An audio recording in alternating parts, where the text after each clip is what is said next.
The thing about Venmo is that it's public by default. Most people don't know that, or they know it abstractly the way you know that your browser is tracking you. You know it, you just don't think about it in any practical sense. The feed is right there. Anyone who follows you can see your transactions. Who you paid, who paid you, the little emoji or note that people put in the description field because apparently financial transactions need personality now. I opened Venmo on a Tuesday evening to split a pizza with my buddy Chris, and I was scrolling to find his username, and I passed through the home feed. Just the passing scroll, the automatic thumb movement of someone who isn't looking for anything, and I saw her name. Melissa paid Garrett Hollis $47 wine glass. Melissa is my wife. I did not know who Garrett Hollis was. I stood in my kitchen in Tallahassee, Florida, on a Tuesday evening holding a phone and looking at a $47 Venmo transaction with a wine glass emoji, and I thought, there is an explanation for this. There is almost certainly an explanation for this. And then I thought about the past 4 months and I thought, or there isn't. My name is Danny. I'm 35. I'm an electrician, run my own small operation here in Tallahassee, 2 employees, mostly residential work and some light commercial. I've been doing electrical since I was 19, apprenticed under my uncle, got my journeyman's at 23 and my master's at 27, and I started the business the year after that with a used van and a reputation I'd built over 8 years of doing things right. It's not a glamorous profession and I have the calluses to prove it, but I built something from nothing and it's mine and I'm proud of it the way you're proud of things you built from nothing. Her name is Melissa. She's 33, works as a graphic designer at a mid-sized marketing agency downtown on Monroe Street. She's been there 5 years, does brand work and campaign design, and the kind of creative work that requires you to hold a client's vision and your own aesthetic judgment simultaneously and find the place where they can coexist. She's good at it. She has an eye for things, color, space, the way a composition either works or doesn't. That extends beyond her professional life into how she moves through the world. Our house looks the way it looks because of her. The garden.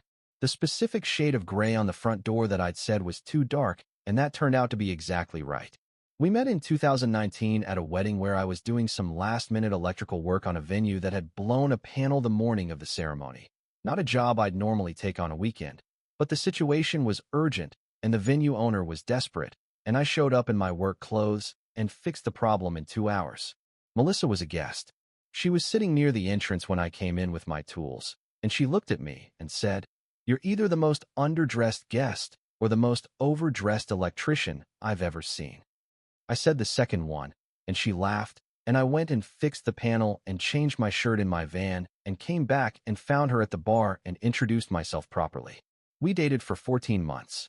She moved into my house on Mahan Drive in the spring of 2020, which is an unusual time to move in with someone and also, in retrospect, a remarkably good test of compatibility because there was nowhere to go and nothing to do except figure out how to coexist in a limited space under extraordinary pressure, and we figured it out. We got married in October of 2020, small ceremony, 12 people, a backyard in the afternoon light because everything else was closed, and it was one of the better decisions I've made in my life, and I believe that completely and without reservation right up until a Tuesday evening in February. We don't have kids. We talked about it once seriously and both landed in the same place, which was that neither of us felt urgency about it, and we'd agreed to revisit the conversation eventually and had mostly not revisited it, which I think tells you everything you need to know about where we both actually stood. My flaw? Melissa had been direct about this, in the way she was direct about things, is that I used to have a jealousy problem. Not the explosive kind, the quiet, corrosive kind. Early in our relationship, I'd get a particular way when she mentioned a male colleague or a friend who happened to be a man. Not accusatory, not aggressive, just withdrawn and watchful in a way she'd said felt like being monitored. She'd given me clear feedback about it in year 1, and I'd worked on it genuinely, and it had gotten significantly better, and she'd acknowledged that, and we'd moved past it. The reason I'm mentioning it now is because of what it cost me in the months before February. It cost me the ability to act on what I was noticing without feeling like I was becoming the person I'd worked not to be. I'd trained myself to give the benefit of the doubt, to not read into things, to not watch. I'd overcorrected, and somebody had used the space my overcorrection created. The first thing I noticed was in October. Melissa had mentioned a name, Garrett, in the context of a new client her agency had taken on. He was apparently the marketing director at a local property development company, early 30s, and the account was significant enough that her agency had assigned one of their senior designers, which was Melissa. She'd mentioned him at dinner in mid-October, something about a difficult brief, a client who had strong opinions about visual direction that she was navigating around. Garrett this, Garrett that. Professional. Entirely plausible. I noticed his name the second time she mentioned it, and then the third time, and by the fourth time, sometime in November, I was aware that I was noticing, and I was also aware that I'd worked hard not to be the person who notices these things, and the two awarenesses were sitting uncomfortably next to each other. I filed it.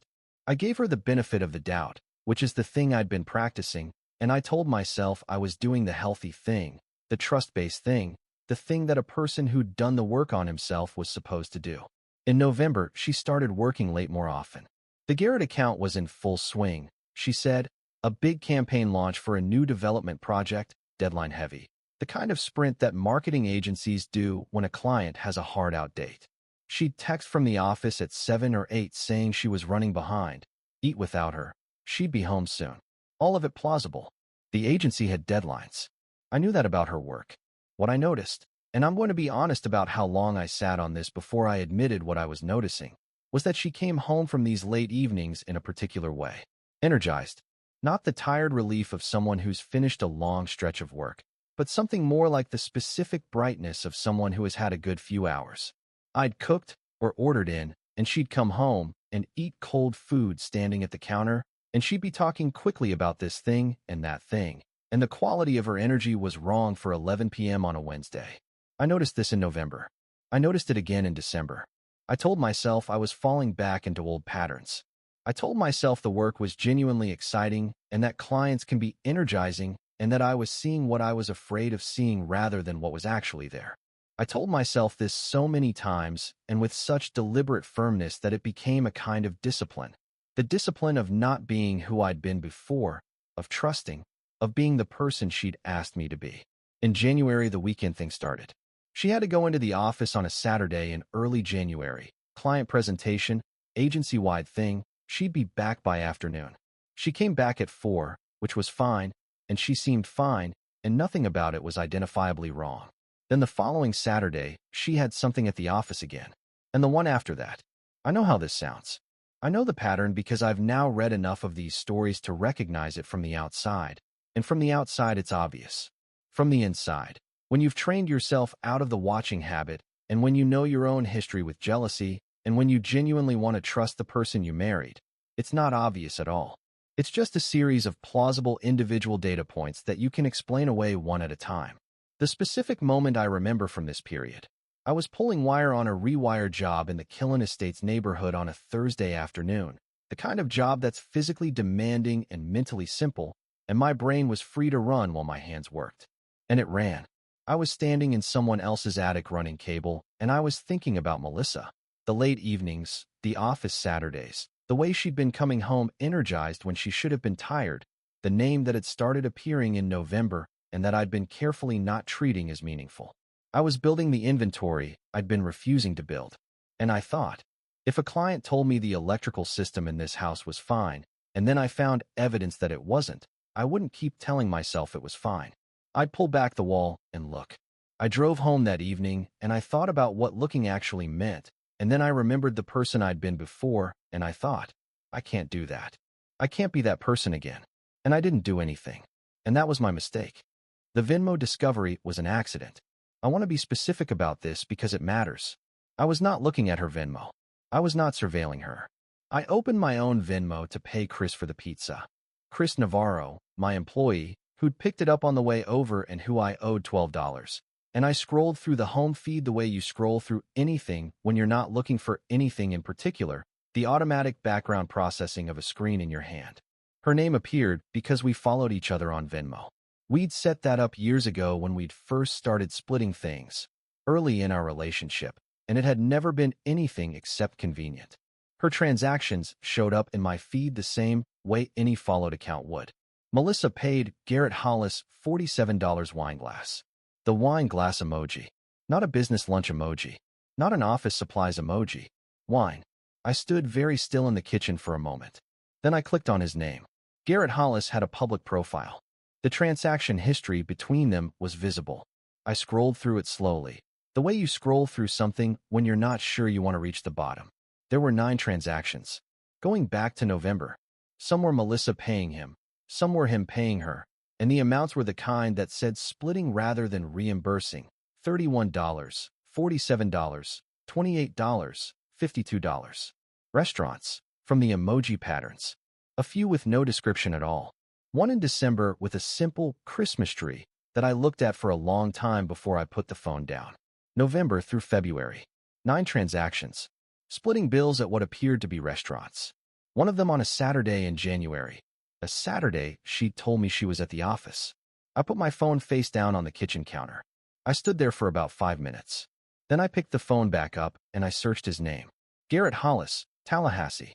LinkedIn came up first. Marketing director at a local property development company. 34 years old, graduated from FSU, had been in Tallahassee for 6 years. His photo was a professional headshot. He looked exactly like how you'd picture someone named Garrett. I don't know what I mean by that. It's just what I thought. I Googled him a little further. He had an Instagram, also public. Fairly standard professional social content. And in one photo, a group shot at what looked like a networking event from about 3 months ago. In the back row, slightly out of focus, was Melissa. She was turned towards someone I couldn't fully see, and she was laughing. I put the phone in my pocket. I paid Chris for the pizza. I ate 2 slices, and I don't remember what we talked about, and after he left I sat at the kitchen table and waited for Melissa to come home. She came in at 9:30. From what she'd said, was a late design session. She came through the door and dropped her bag and said hey, and I said hey, and she went to the kitchen, and I followed her, and I put my phone on the counter with Venmo open. Hey, I said. Who's Garrett Hollis? She turned around. She looked at the phone. She looked at me. And her face did the thing. I want to say something about that look. I've seen Melissa surprised before. I've seen her caught off guard. I've seen her flustered, and I've seen her embarrassed, and I've seen the specific expression she makes when she's been wrong about something and knows it. What her face did when she saw the Venmo screen was none of those things. It was the look of someone who has been holding 2 separate realities and has just watched them collide. And the collision was visible for about 3 seconds before she pulled her face back into something more managed. He's a client, she said. He's a client you've paid $47 to for wine on a Tuesday. She stopped. The agency bills differently, sometimes we. Melissa, it's complicated too. There are 9 transactions, I said. November to now. Splitting bills at restaurants. One of them on a Saturday in January when you told me you were at the office. The kitchen was very quiet. The refrigerator made its hum. The neighbors had their TV on somewhere, and the muffled sound of it came through the wall. Sit down, I said. She sat at the table. She wasn't looking at me. Is he a client? I said. He. She shook her head. He was. He is. It started as. When? November. She said it to the table. November when you mentioned him the first time. After. A few weeks after. We went to dinner for the account, and it. She stopped. I know how this sounds. How long has it been more than professional? She pressed her hands flat on the table. Since November. November. For months of late evenings and office Saturdays, and me in someone's attic running cable telling myself I was doing the healthy thing by not looking. Are you having an affair? She looked up at me then. Her eyes were wet. Yes. One word. No hedging, no qualification. No, it's complicated, or I don't know what to call it. Just yes. Is he single? She hesitated. He's separated. His marriage ended about 8 months ago. Separated. Not single. Separated, which is its own category with its own implications. Does he know you're married? Yes. No hesitation. I looked at the kitchen she'd organized when she moved in, the color on the walls she'd chosen, the specific arrangement of things that had accumulated over 4 years of living together. Are you in love with him? The silence lasted long enough. Melissa, I have. She shook her head. I've developed feelings that. She stopped. Started again. I don't want to say something that's technically accurate, but that I'm using to avoid saying the harder thing. Say the harder thing. She looked at the table. Yes. I think so. I don't know. I know that's not a real answer. It's an answer. Paul, she stopped. Danny. I'm sorry. Don't. I stood up. I wasn't angry in the way I thought I'd be angry if this ever happened. I was something else. Something quieter and more total. I need to be somewhere that isn't this kitchen. Where are you going? I don't know. I'll call you. I got in my van and I drove. I drove up Mahan Drive and out toward the Mikasuki Road area, out where the city thins into the North Florida countryside, the scrub oaks, and the long flat roads. And I drove for about an hour with no destination. And then I pulled over on a county road and sat in the dark in my work van with the equipment in the back and the smell of wire insulation and flux that's been in that van for 6 years. And I thought about 11 months of marriage and 4 months of November and a wine glass emoji. On a Tuesday in February. I am writing this 3 days after that drive. I don't know what happens next. I don't know if I'm capable of knowing yet. I said I'd come back. I'm here. The response to the original post was larger than I'd expected, and I read most of it over a series of nights when sleep wasn't happening consistently. Some of what people wrote was genuinely useful. Some of it was angry in ways that were people's anger, not mine.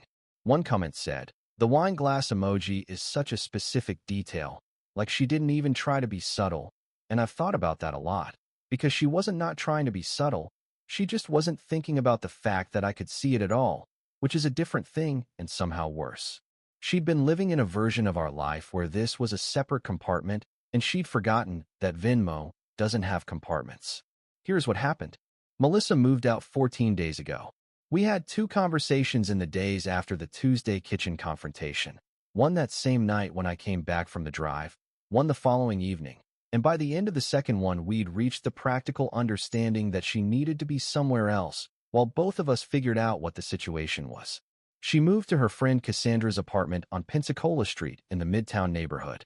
Cassandra is 30, works in PR, has known Melissa since college, and she has apparently known about Garrett for some portion of the 4 months, which is information I received without being sure what to do with it. I don't blame Cassandra. I just know it now. The house on Mahan Drive is mine. My name only. Bought it before I met Melissa. She moved in. We never changed the title. That part of the situation is at least legally uncomplicated. I told Chris, my employee, my friend of 9 years, the guy I was paying for pizza when all of this happened. He found out because I needed to tell someone, and he was there, and because keeping it from him would have required a level of functional performance I wasn't capable of in week 1. He responded in exactly the way Chris responds to things, which is with directness and zero judgment about what I should do. Okay, what do you need from me work-wise this week? That's the entirety of his approach to difficult situations, and it's one of the better qualities a person can have. He's been running the job sites this week without complaint. My parents found out because my mother called on a Friday for no particular reason, and she knows me well enough to hear something wrong in my voice, and I told her the outline, and she was quiet for a moment, and then she said, "What do you need?" Which is apparently the right question that parents and good friends ask in these situations, and I told her I didn't know, and she said she'd come down from Valdosta if I needed her to, and I said not yet, and she said the offer stood. I haven't told my father yet. He and I are close in a way that involves less talking than my mother and I, and I'm not ready for the particular version of support he'd provide, which is to be furious on my behalf in a way that would require me to manage his fury while also managing my own situation. I'll tell him when I'm ready. Melissa's family doesn't know yet, from what I understand. Her mother is in Jacksonville, and they're close, and I'm sure that conversation is coming. And I've decided it's not my conversation to manage or initiate. The mutual friends situation is the usual distribution. People who were more mine have been present. People who were more hers have gone appropriately quiet. One couple, friends of ours named Felix and June, who we'd known together for 3 years, reached out to me specifically about a week in, separately from each other, which I understood as a signal about where they stood without either of them having to say it explicitly. The complication nobody predicted. Garrett Hollis is not, as I'd initially pictured him from the LinkedIn headshot, some slick corporate type who'd pursued a married woman with full knowledge of the situation. What I've learned, through information that came to me without me going looking for it, through the small network of a mid-sized city where things get back to you, is that his separation was messier than the word separated implies. His wife left him for someone she'd been seeing for over a year, and the collapse of that marriage had apparently been devastating and recent, and still in process in ways that the word separated tidily papers over. He is, from the account of people who know him, Genuinely a person in a bad place who may have made decisions from that bad place that he wouldn't otherwise have made. I don't know what to do with this information. I don't say it to excuse anything. I say it because it changes the shape of what I thought I was looking at. Less calculation, more two people in adjacent damage finding each other, which is a different thing and not a simpler one. It doesn't make what happened okay. It just makes it more human and less clean, and I'm still working out whether that's easier or harder. I have not contacted Garrett. I've thought about it, and each time I've concluded that the conversation I'd be having with him would be about managing my own feelings rather than accomplishing anything. And he doesn't owe me that conversation, and I don't think I'd be capable of having it well. So I haven't. The inside of it. The first morning I woke up in the house after Melissa had gone to Cassandra's, I lay in bed and ran the boot sequence. What day? What do I have? And the day came back normally, and then the rest of it came back in the order that it's been coming back every morning since. I lay there for about 15 minutes, and then I got up and made coffee and went to work because I have 2 employees and a job schedule, and the wiring in other people's houses doesn't care about my situation. I found her work mug on the second shelf of the cabinet about a week in. The ceramic one with the geometric print that she'd gotten as a gift from a client, and that had migrated from the office to the house and established itself there over the past year. I held it for a moment. The specific weight and shape of an ordinary object that belongs to a specific person, and then I put it in the back of the cabinet where I wouldn't see it every morning, which is where things go when you're not ready to decide what to do with them. The design books are still on the shelves. She has a whole section of them, reference books, monographs, the kind of visual library that a designer builds over a career. She took some things, but she didn't take the books, and I don't know if that's because she's coming back for them, or because she left them deliberately, or because she just didn't think about it in the logistics of moving quickly. I've been leaving them where they are. The shelves look like her taste, still, and I'm not ready to make that look like something else.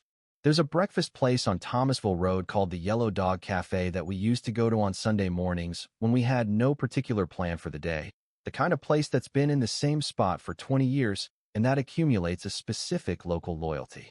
We'd gone probably 50 times over 4 years.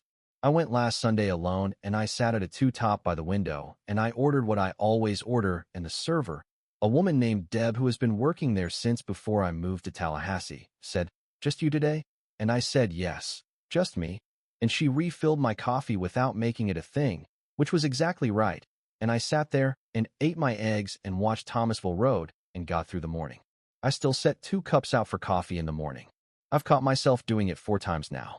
Each time I put one back in the cabinet and make 1 cup and drink it at the counter, and the next morning the muscle memory does it again. At some point this will stop. I don't know when. The van still smells like wire insulation and flux. Some things don't change. On bad nights, that smell is actually a comfort. The specific sensory proof that something I built is still there and still working, that not everything that was true 3 months ago has come apart. Here is where I actually am. Melissa and I have spoken 5 times since she left. 3 logistics calls. One that was harder, about 10 days in, where she said things about our marriage, the jealousy history and how much weight she'd put on it, the way she'd watched me overcorrect and then felt untethered by the overcorrection, like the guardrails had been removed rather than adjusted. She said that watching me make myself into someone who didn't watch had made her feel like she could get away with anything, which I understand is not a thing she intended to feel and not a thing she's offering as justification, and also a thing that I need to sit with because it's true about my behavior even if it's not true as an excuse for hers. The 5th conversation was 4 days ago. She asked if I would consider seeing a couples counselor. She didn't ask for reconciliation. She was careful to separate the question, to say that talking to someone together didn't commit either of us to any particular outcome.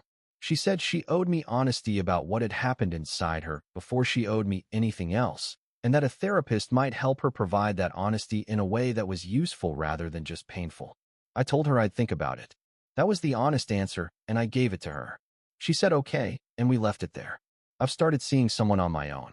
Her name is Dr. Alicia Monroe, and she has an office on Appalachia Parkway, and she is specifically good at catching the thing I do, which is solve problems rather than feel them. She said in our first session, "You spent 2 years training yourself not to watch. That's not the same as learning to trust. Trust means you looked, and then you decided to believe what you saw. What you did was stop looking." I've been turning that over since she said it because I think it's accurate in a way that's uncomfortable and probably useful. She also said something in the second session that I've been carrying with me, that the Venmo feed being public by default is not a metaphor and I should stop treating it like one. It's just a fact about how an app works. The meaning is in what was in the feed, not in the mechanism that delivered it. I'm trying to take that advice. I'm having a mixed record. My master electrician license is good through 2027. The business has 2 contracts running through spring. Chris has been solid. The van needs an oil change that I've been putting off and that I'm going to do this weekend because some things are within my control and I'm holding on to those things carefully right now. I trained myself out of watching because I'd watched too much once before and I knew the damage that watching could do. And what I didn't understand, what I understand now, at the cost of understanding it this way, is that there's a difference between watching from fear and watching from love, and that the person I'd been trying not to be again and the person I needed to be were not actually the same person, and I spent 2 years of my marriage confusing them. Tomorrow, a man goes to pick up his wife from the airport after a week-long work trip, and the person who walks out of the arrivals gate beside her is someone she told him had never been on the trip at all.